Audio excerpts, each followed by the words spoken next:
আসসালামু আলাইকুম প্রিয় দর্শক, আপনাদেরকে শুভেচ্ছা সহ আমন্ত্রণ জানাচ্ছি বাংলাভিউ রাতের সংবাদে। সাথে আছি আমি আয়েশা রুনা। প্রথমেই শুনুন লতিফ ট্রেভেলস সংবাদ শিরোনাম।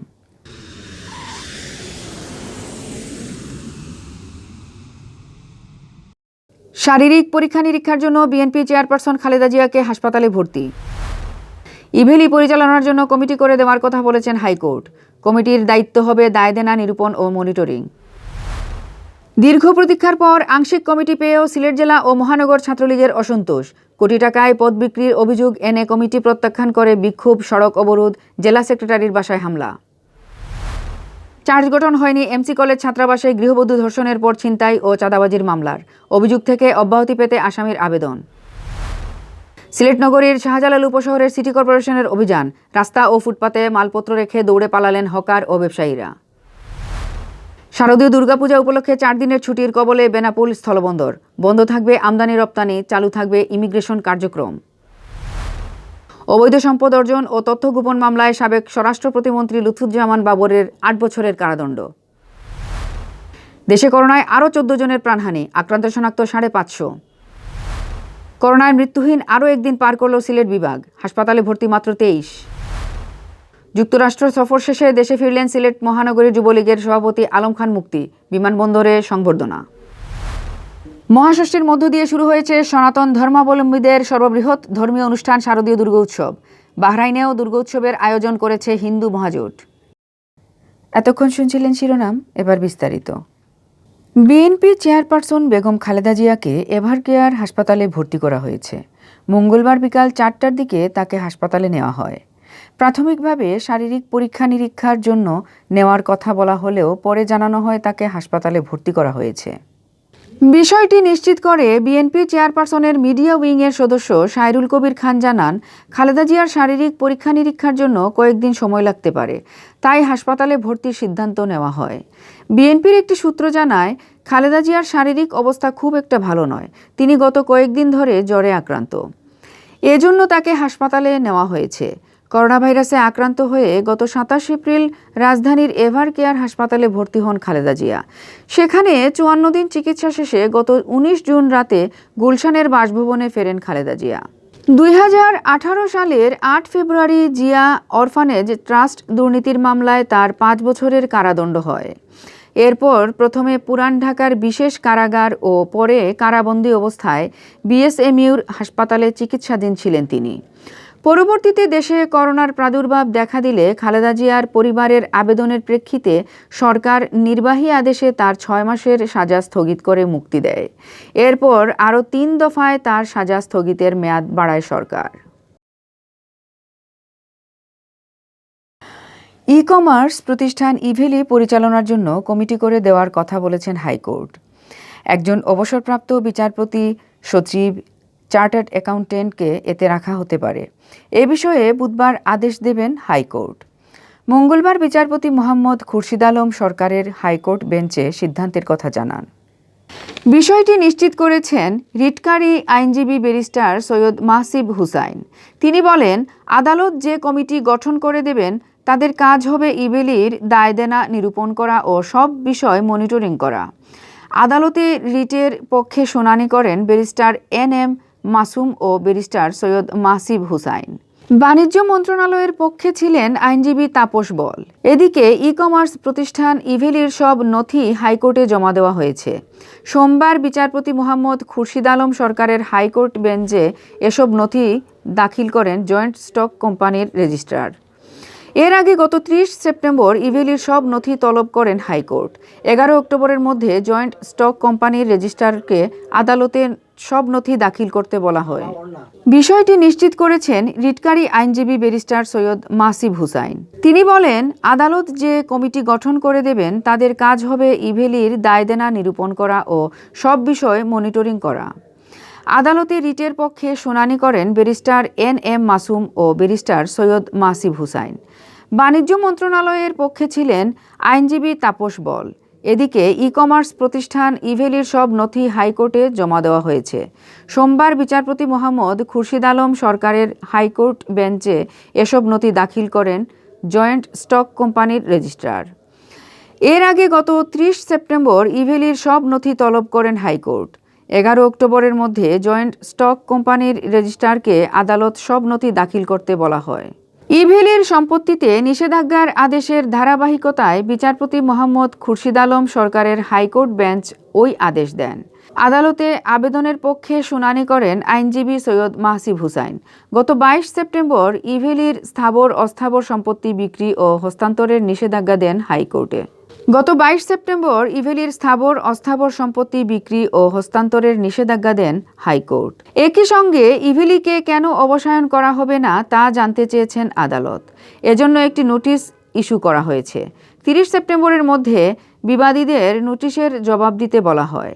ইভেলির একজন গ্রাহকের আবেদনের পরিপ্রেক্ষিতে এ আদেশ দেন আদালত।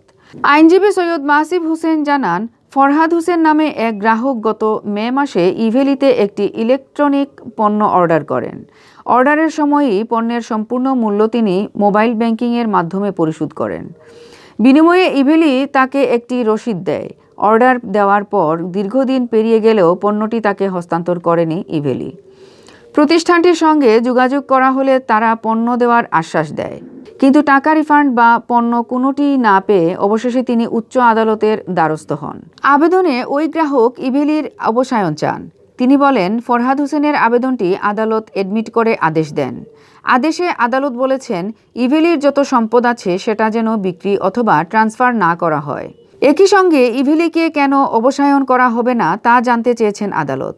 এ ব্যাপারে আদালত একটি নোটিশ ইস্যু করেছেন। বিবাদীদের আগামী 30 সেপ্টেম্বরের মধ্যে নোটিশের জবাব দিতে বলা হয়।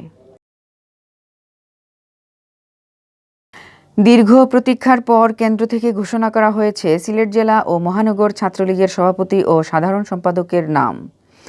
শীর্ষ 2 পদে নাম ঘোষণার পরই ক্ষোভে ফেটে পড়েছেন ছাত্রলীগ নেতাকর্মীরা। কমিটি ঘোষণার কয়েক ঘন্টার মধ্যে তা প্রত্যাখ্যান করে মঙ্গলবার বিকেলে বিক্ষোভ মিছিল করেছে সিলেট জেলা ছাত্রলীগের একাংশ। অভিযোগ উঠেছে জেলা ও মহানগর শাখার শীর্ষ 4টি পদ কোটি টাকায় বিক্রি হওয়ার। জেলা ও মহানগর ছাত্রলীগের সভাপতি ও সাধারণ সম্পাদকের পাশাপাশি কেন্দ্রীয় সদস্য হিসেবে 6 জনের নাম ঘোষণা করা হয়েছিল। কমিটি নিয়ে অসন্তোষের জের ধরে পদত্যাগ করেছেন 2 কেন্দ্রীয় সদস্য। মঙ্গলবার দুপুর 12টার দিকে কেন্দ্র থেকে সিলেট জেলা ও মহানগর ছাত্রলীগের সভাপতি ও সাধারণ সম্পাদকের নাম ঘোষণা করা হয়। জেলা ছাত্রলীগের সভাপতি হিসেবে সাবেক সদস্য নাজমুল ইসলাম ও সাধারণ সম্পাদক হিসেবে সাবেক কেন্দ্রীয় সদস্য রাহেল সিরাজের নাম ঘোষণা করা হয়। আর মহানগর ছাত্রলীগের সভাপতির দায়িত্ব দেওয়া হয় সাবেক সদস্য কিশোর জাহান সৌরভ ও সাধারণ সম্পাদক হন মোহাম্মদ নাইম আহমদ। এই 4 জনের মধ্যে নাজমুল ইসলাম টিলাগড় গ্রুপ, রাহেল সিরাজ তেলিহাওড় গ্রুপ, কিশোর জাহান সৌরভ দর্শন দেউরি গ্রুপ ও কাশ্মীর গ্রুপের নেতা। এদিকে তেলিহাওড় গ্রুপ থেকে রাহেল সিরাজ জেলা ছাত্রলীগের সাধারণ সম্পাদক পদ পেলেও নাখুশ গ্রুপের বড় অংশের নেতাকর্মীরা। এই বলয় থেকে সাবেক যুগ্ম সাধারণ সম্পাদক জাওয়াদ ইবনে জাহিদ খানকে সাধারণ সম্পাদক চেয়েছিলেন গ্রুপের শীর্ষ নেতারা, কিন্তু জাওয়াদের পরিবর্তে রাহেল সিরাজ সাধারণ সম্পাদক হওয়ায় গ্রুপের বিক্ষুব্ধ নেতাকর্মীরা মঙ্গলবার বিকাল 4টায় তেলিহাওড় থেকে মিছিল বের করেন। মিছিলটি নগরীর জিন্দাবাজার আলহামরা শপিং সিটির সামনে আসলে পুলিশি ব্যারিকেডের সম্মুখীন হন। বাধা উপেক্ষা করে নেতাকর্মীরা চৌহাট্টায় গিয়ে টায়ার জ্বালিয়ে সড়ক অবরোধ করেন। এ সময় জেলা ছাত্রলীগের সাবেক সভাপতি শাহরিয়ার আলম সামাদ অভিযোগ করেন, 30 লাখ করে জেলা ও মহানগর ছাত্রলীগের শীর্ষ 4 পদ 1 কোটি 20 লাখ টাকায় বিক্রি হয়েছে। নেতাকর্মীরা এই কমিটি মেনে নেননি, তাই তারা বিক্ষুব্ধ হয়ে রাস্তায় নেমেছেন। এদিকে সন্ধ্যার পর মহানগর ছাত্রলীগের কমিটি প্রত্যাখ্যান করে দলের একাংশের নেতাকর্মীরা শহীদ মিনারের সামনে থেকে মিছিল বের করেন। তারাও কমিটি বাতিলের দাবি জানান। অপরদিকে জেলা ও মহানগর ছাত্রলীগের সভাপতি ও সাধারণ সম্পাদকের পাশাপাশি কেন্দ্রীয় নির্বাহী সংসদের 6 নেতার নাম ঘোষণা করা হয়। কেন্দ্রীয় সদস্য হিসেবে যাদের নাম ঘোষণা করা হয় তারা হলেন জাওয়াদ ইবনে জাহিদ খান, বিপ্লব কান্তি দাস, মুহিবুর রহমান মুহিব, কনকপাল অরূপ, হুসাইন মোহাম্মদ সাগর ও সঞ্জয় পাশিজয়। এর মধ্যে কমিটি ঘোষণার পরপরই ফেসবুকে স্ট্যাটাস দিয়ে জাওয়াদ ইবনে জাহিদ খান ও মুহিবুর রহমান মুহিব পদত্যাগের ঘোষণা দেন। এর মধ্যে জাওয়াদ জেলা ছাত্রলীগের সাধারণ সম্পাদক ও মুহিব সভাপতি পদ প্রত্যাশী ছিলেন। প্রসঙ্গত, জেলা ছাত্রলীগের সবশেষ কমিটি গঠন করা হয়েছিল 2014 সালে। নানা বিতর্কিত কর্মকাণ্ড এবং বিস্তর অভিযোগের প্রেক্ষিতে 2017 সালের অক্টোবরে কেন্দ্রীয় ছাত্রলীগ ওই কমিটি বিলুপ্ত করে। অন্যদিকে মহানগর ছাত্রলীগের সবশেষ কমিটি হয় 2015 সালে। বিভিন্ন অভিযোগের কারণে 2018 সালের অক্টোবরে বিলুপ্ত করা হয় মহানগরের কমিটিও। এরপর থেকেই ছাত্রলীগের নেতাকর্মীরা ছিলেন নতুন কমিটির অপেক্ষায়। জেলা ছাত্রলীগের যে কমিটি হয়েছে, প্রেসিডেন্ট এমন একজনকে দেওয়া হয়েছে। আপনারা সবাই জানেন, কিছুদিন আগে এমসি কলেজে সেই আলোচিত দর্শনের যে ঘটনা, সেই ঘটনার যারা ঘটনায় জড়িত ছিল, যে উল্লেখযোগ্য কয়েকজন, এদের মূল হুতা সে, তাকে সভাপতি দেওয়া হয়েছে। এবং সাধারণ সম্পাদক এমন একজনকে দেওয়া হয়েছে যে 8 পাস করছে কিনা আমি জানি না, আপনার পাঠশালা পাস করে কোনো স্কুলের দ্বার প্রান্তে গেছে কিনা আমার জানা নেই। সে গোলাপগঞ্জ উপজেলা রাজনীতি করতো। আমার কাছে অসংখ্যবার এসেছিল উপজেলা ছাত্রলীগের কমিটিতে ঢোকার জন্য। তখন সে, তার কোনো ছাত্রত্ব নেই, সর্বশেষ 5 পাস করার পরে আর কোনো স্কুল কলেজে ভর্তি হয়ে নাই। সেজন্য আমি তার তখনই না করে দিয়েছিলাম। সে অসংখ্য চেক ডিজনার মামলার আসামি। চেক আপনার এর মাঝে কিছুদিন আগে ব্যবসাও করেছে। সে মানে বলতে গেলে একটা দুম্রজাল, একটা চতুর চুর বাটফারের মতো একটা ছেলে। এদিকে সিলেট জেলা ছাত্রলীগের নবগঠিত কমিটির সাধারণ সম্পাদক রাহেল সিরাজের বাসায় হামলা হয়েছে। কমিটির জের ধরে ছাত্রলীগের তেলিহাওর গ্রুপের সাবেক ও বর্তমান একদল নেতাকর্মী এই হামলা করেছে বলে অভিযোগ করেছেন রাহেল সিরাজের ভাই গোলাপগঞ্জ উপজেলা আওয়ামী লীগের স্বাস্থ্য বিষয়ক সম্পাদক রুমেল সিরাজ। মঙ্গলবার সন্ধ্যায় নগরীর আম্বরখানা বড়বাজারস্থ রাহেল সিরাজের বাসায় এই হামলার ঘটনা ঘটে। রাহেল সিরাজও একই গ্রুপ করতেন, কিন্তু তেলিহাওর গ্রুপ থেকে জেলা ছাত্রলীগের সাধারণ সম্পাদক পদ প্রত্যাশী ছিলেন সাবেক যুগ্ম সাধারণ সম্পাদক জাওয়াদ ইবনে জাহিদ খান। কিন্তু কমিটিতে রাহেল সিরাজ সাধারণ সম্পাদক হওয়ায় তাকে মেনে নিতে পারছেন না গ্রুপের শীর্ষ নেতারা। কমিটি প্রত্যাখ্যান করে মঙ্গলবার বিকেলে তেলিহাওর গ্রুপের নেতাকর্মীরা বিক্ষোভ মিছিল ও সড়ক অবরোধ করেন।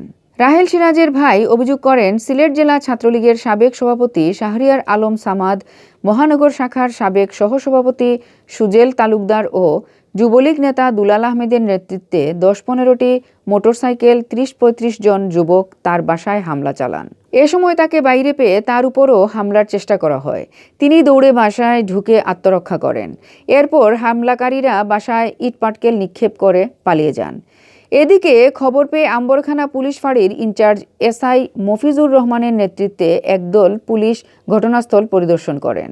এ ব্যাপারে জানতে সিলেট জেলা ছাত্রলীগের সাবেক সভাপতি শাহরিয়ার আলম সামাদের সাথে যোগাযোগের চেষ্টা করা হলে তার মোবাইল ফোন বন্ধ পাওয়া যায়। সিলেট মহানগর ছাত্রলীগের সাবেক সহসভাপতি সুজেল আহমদ তালুকদার হামলার ঘটনায় তার সামাদ ও দুলাল আহমেদের সংশ্লিষ্টতার অভিযোগ অস্বীকার করেন। তিনি বলেন, বিক্ষুব্ধ কোনো নেতাকর্মী হামলা করে থাকতে পারে, কারণ কমিটি ঘোষণার পর সিলেট ছাত্রলীগে বিক্ষোভের আগুন জ্বলছে। এই ক্ষোভ থেকে কেউ হামলা করে থাকতে পারে।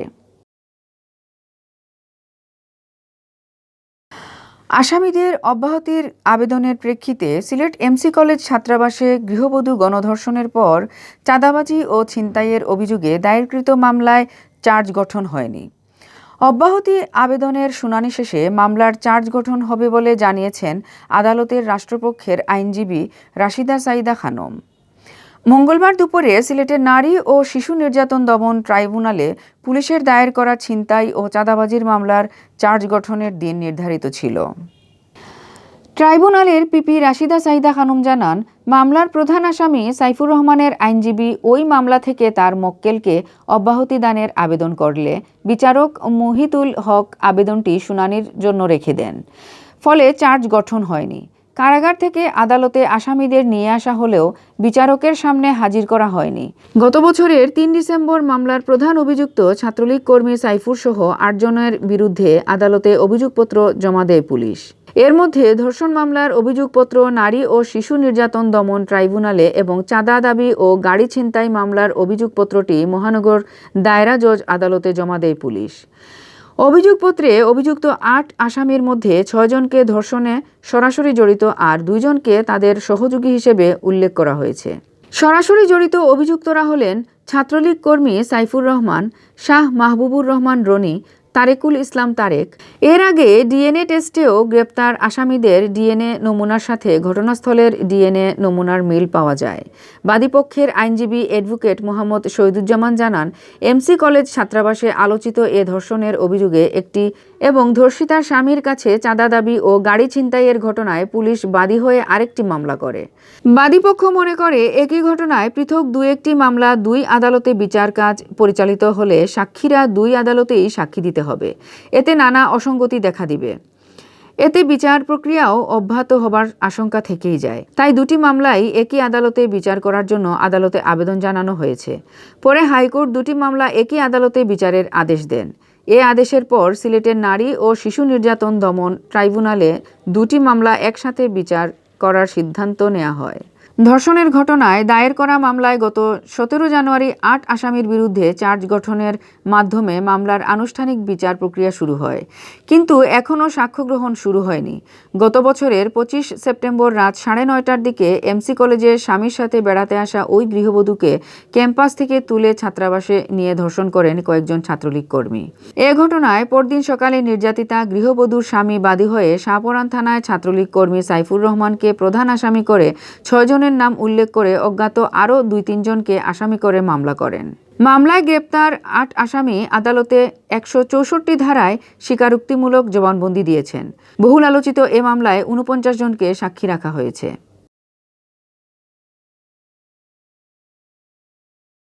সিলেট মহানগরীর শাহজালাল উপশহরের ডি ব্লক এলাকায় অভিযান চালিয়েছেন সিটি কর্পোরেশনের মেয়র আরিফুল হক চৌধুরী। ওই ব্লকে ফুটপাত ও সড়কের মধ্যে দীর্ঘদিন ধরে অবৈধ বাজার বসিয়ে বিশৃঙ্খল পরিবেশের সৃষ্টি করা হয়েছিল।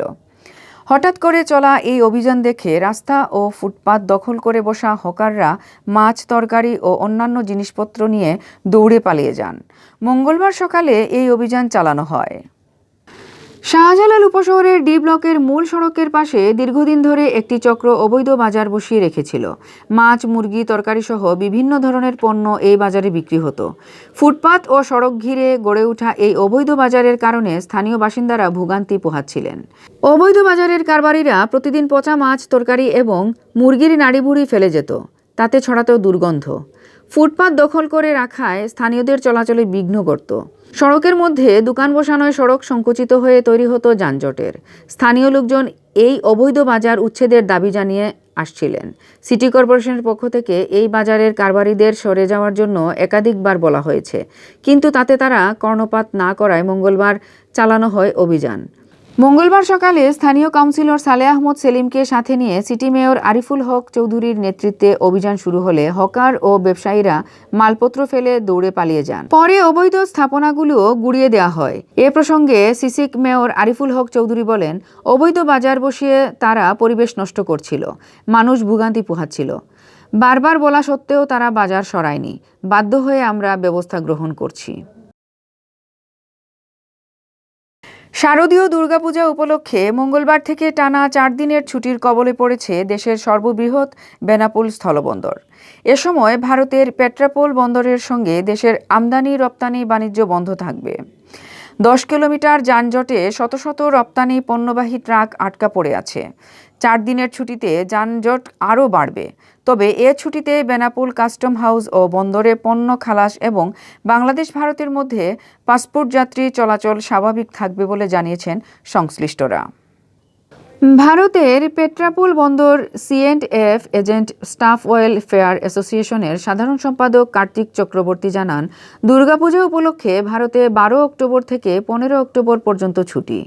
এ সময় পেট্রাপোল বন্দর দিয়ে বেনাপোল বন্দরের সঙ্গে সব ধরনের আমদানি রপ্তানি বাণিজ্য বন্ধ থাকবে। আগামী শনিবার সকাল থেকে আবারও আমদানি রপ্তানি বাণিজ্য পুনরায় চালু হবে। বেনাপোল কাস্টমসের যুগ্ম কমিশনার নুসরাত জাহান জানান, ওপারে দুর্গাপূজার ছুটি থাকায় ১২ অক্টোবর থেকে ১৫ অক্টোবর পর্যন্ত দুদেশের মধ্যে আমদানি রপ্তানি বন্ধ থাকবে। তবে এ ছুটিতে বেনাপোল কাস্টমস হাউস ও বন্দরে পণ্য খালাস এবং বাংলাদেশ ভারতের মধ্যে পাসপোর্ট যাত্রী চলাচল স্বাভাবিক থাকবে। 16 অক্টোবর সকাল থেকে দুদেশের মধ্যে পুনরায় আমদানি রপ্তানি শুরু হবে বলে জানিয়েছেন তিনি।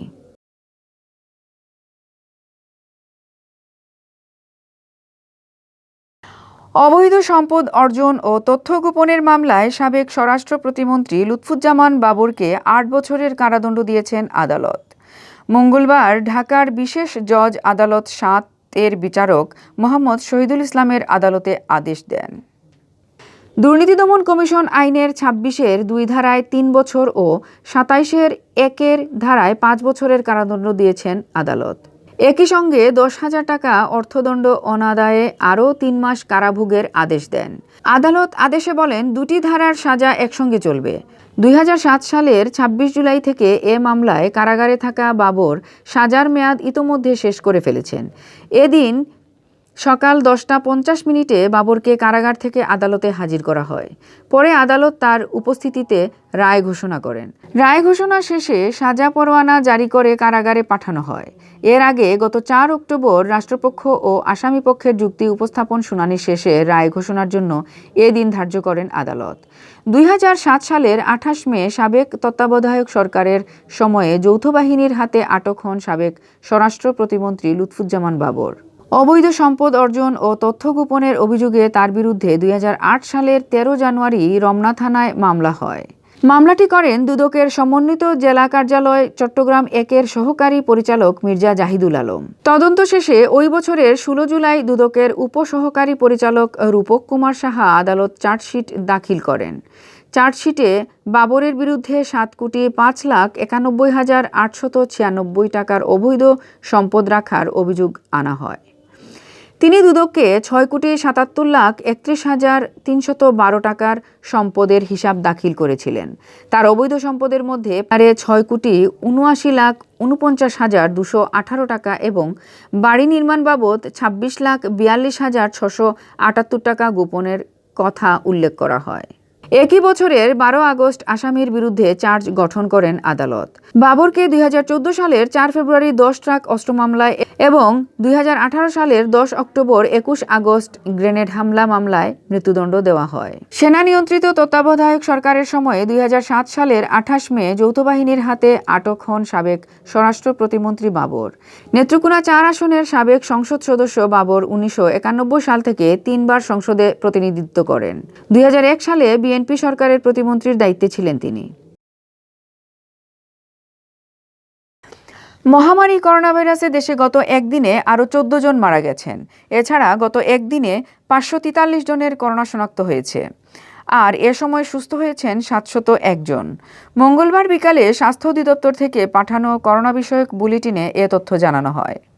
বিজ্ঞপ্তিতে বলা হয়, গত একদিনে 23,155টি নমুনা পরীক্ষায় শনাক্তের হার 2.35%। আর এ পর্যন্ত মোট শনাক্ত হয়েছেন 15,63,501 জন, যাতে শনাক্তের মোট হার 15,064%। স্বাস্থ্য অধিদপ্তর জানায়, গত একদিনে যারা মারা গেছেন তাদের মধ্যে পুরুষ 10 জন ও নারী 4 জন। এ নিয়ে দেশে করোনায় মোট মৃত্যু 27,713 জনের। এছাড়া গত একদিনে দেশে করোনা থেকে সুস্থ হওয়া 701 জনকে নিয়ে মোট সুস্থ 15,25,168 জন।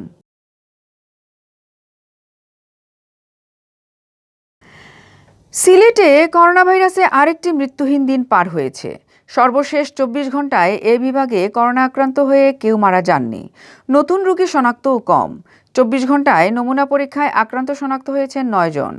আর বর্তমানে হাসপাতালে ভর্তি থাকা করোনা রোগীর সংখ্যা মাত্র 23 জন। স্বাস্থ্য অধিদপ্তর জানায়, সোমবার সকাল 8টা থেকে মঙ্গলবার সকাল 8টার মধ্যে সিলেট বিভাগে কোনো করোনা আক্রান্ত ব্যক্তি মারা যাননি। মৃতের সংখ্যা তাই 1,169 জনেই আছে। এর মধ্যে উসমানীতে 118 জন সহ সিলেট জেলায় মৃতের সংখ্যা 976 জন। মৃতদের মধ্যে সুনামগঞ্জের 73 জন, মৌলভীবাজারের 72 জন ও হবিগঞ্জের 48 জন রয়েছেন। টানা 3 দিন মৃত্যুহীন থাকার পর রোববার সকাল 8টা পর্যন্ত 24 ঘন্টায় একজন মারা গিয়েছিলেন সিলেটে। এরপর 48 ঘন্টা ধরে মৃত্যুহীন সিলেট। এদিকে সর্বশেষ 24 ঘন্টায় সিলেট বিভাগে 9 জন করোনা রোগী শনাক্ত হয়েছেন। এর মধ্যে সিলেট জেলার 4 জন ও মৌলভীবাজারের 5 জন রয়েছেন। সুনামগঞ্জ ও হবিগঞ্জে কোনো রোগী শনাক্ত হননি। 891 জনের নমুনা পরীক্ষা করে তাদেরকে শনাক্ত করা হয়। শনাক্তের হার 1.01। সব মিলিয়ে বিভাগে করোনা আক্রান্তের সংখ্যা এখন ৫৪,৭২৮ জন। এর মধ্যে উসমানী মেডিকেল কলেজ হাসপাতালে ৪,৮৩১ জন সহ সিলেট জেলায় শনাক্তের সংখ্যা ৩৩,৭১২ জন, সুনামগঞ্জের ৬,২৪৩ জন, মৌলভীবাজারের ৮,১৩১ জন ও হবিগঞ্জের ৬,৬৪২ জন রয়েছেন শনাক্তের তালিকায়। সিলেট বিভাগীয় স্বাস্থ্য পরিচালক ডাক্তার হিমাংশু লাল রায় জানান, সর্বশেষ ২৪ ঘন্টায় বিভাগে সুস্থ হয়েছেন ২৫ জন। সুস্থ হওয়াদের মোট সংখ্যা এখন ৪৮,৫৪১ জন। তিনি আরও জানান, সিলেট বিভাগের ৪ জেলা মিলিয়ে বর্তমানে ২৩ জন করোনা রোগী হাসপাতালে ভর্তি রয়েছেন। উসমানী মেডিকেল কলেজ হাসপাতালের ৩৫০ শয্যার করোনা ইউনিটে ভর্তি থাকা পজিটিভ রোগী মাত্র ৪ জন। এই ইউনিটের আইসিইউতে কোনো রোগী ভর্তি নেই।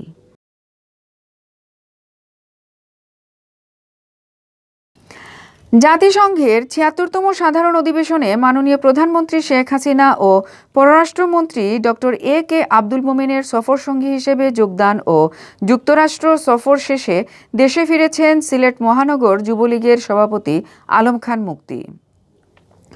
মঙ্গলবার সকালে তিনি সিলেট ওসমানী আন্তর্জাতিক বিমানবন্দরে পৌঁছলে তাকে দলীয় নেতাকর্মীরা সংবর্ধিত করেন।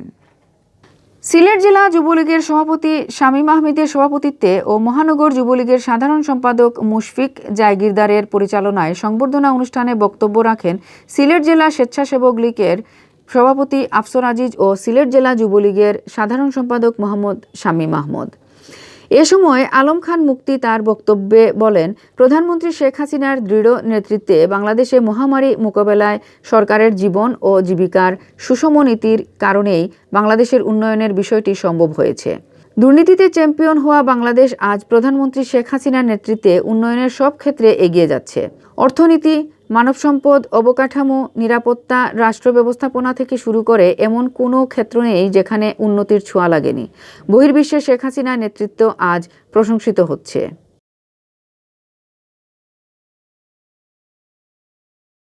সারা দেশের মতো সিলেটেও মহাষষ্ঠীর মধ্য দিয়ে ৫ দিনের সার্বজনীন শারদীয় দুর্গোৎসব শুরু হয়েছে। এতে আনন্দে ভাসছেন সনাতন ধর্মাবলম্বীরা। ধূপ আর ঢাকের বাদ্যের সঙ্গে মণ্ডপে মণ্ডপে উচ্চারিত হচ্ছে পুরোহিতের মন্ত্র। সাম্প্রদায়িক সম্প্রীতির এই অঞ্চলে অন্য ধর্মের মানুষেরাও উৎসবের আমেজ পেতে ঢু মারবেন মণ্ডপগুলোতে। সপ্তমীতে সিলেট জেলা ও মহানগরীর ৬০৫টি মণ্ডপে ১৬টি উপাদান নিয়ে দেবীর পূজা সম্পন্ন করা হবে। এছাড়াও সকালে দেবী দুর্গার চক্ষুদান করা হয়। এরপর ভক্তরা দেবীকে আসন, বস্ত্র, নৈবেদ্য, স্নানীয় পুষ্পমাল্য, চন্দন, ধূপ ও দীপ দিয়ে পূজা করা হবে।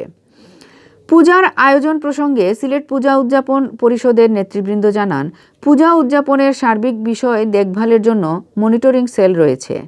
আইনশৃঙ্খলা বাহিনীর পক্ষ থেকে নিরাপত্তার বিষয়টি দেখা হচ্ছে। তারা সবাইকে স্বাস্থ্যবিধি মেনে শারদীয় উৎসবে মেতে ওঠার আহ্বান জানান। এদিকে স্বাস্থ্যবিধি মেনে বাংলাদেশ জাতীয় হিন্দু মহাজোট বাহরাইন নাইম শাখার উদ্যোগে ষষ্ঠী পূজার মধ্য দিয়ে শারদীয় দুর্গাপূজার ৫ দিনব্যাপী উৎসবের আনুষ্ঠানিকতা শুরু করা হয়েছে। বিপুল উৎসাহ ও উদ্দীপনার মধ্যে দিয়ে বাহরাইন প্রবাসী সনাতন ধর্মাবলম্বীরা পালন করেছেন এই অনুষ্ঠানটি। দেশটির হামলায় রুমি সুইমিং পুলের হলরুমে স্থাপিত অস্থায়ী মণ্ডপে এ পূজার আয়োজন করা হয়। বাহরাইনে বসবাসরত প্রবাসী বাংলাদেশি হিন্দুদের সংগঠন বাহরাইন নাইম শাখার উদ্যোগে ও বাংলাদেশ জাতীয় হিন্দু মহাজোটের আয়োজন ৪ বছর ধরে বাহরাইন এ পূজার আয়োজন করে আসছে। পূজার আয়োজনের জন্য পূজা কমিটিকে সহায়তা করেন বাহরাইনস্থ বাংলাদেশ দূতাবাস সহ স্থানীয় প্রবাসী বাংলাদেশের সংগঠনগুলো।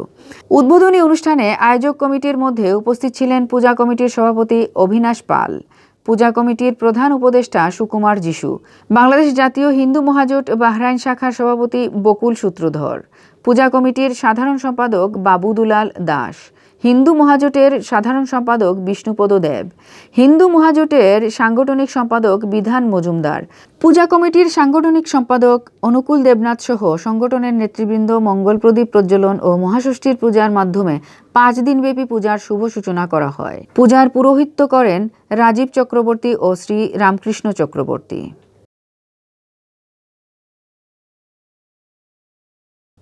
এতক্ষণ শুনছিলেন বাংলাভিউ রাতের সংবাদ। এরপর প্রচারিত হবে সিলেটের আঞ্চলিক ভাষার সংবাদ।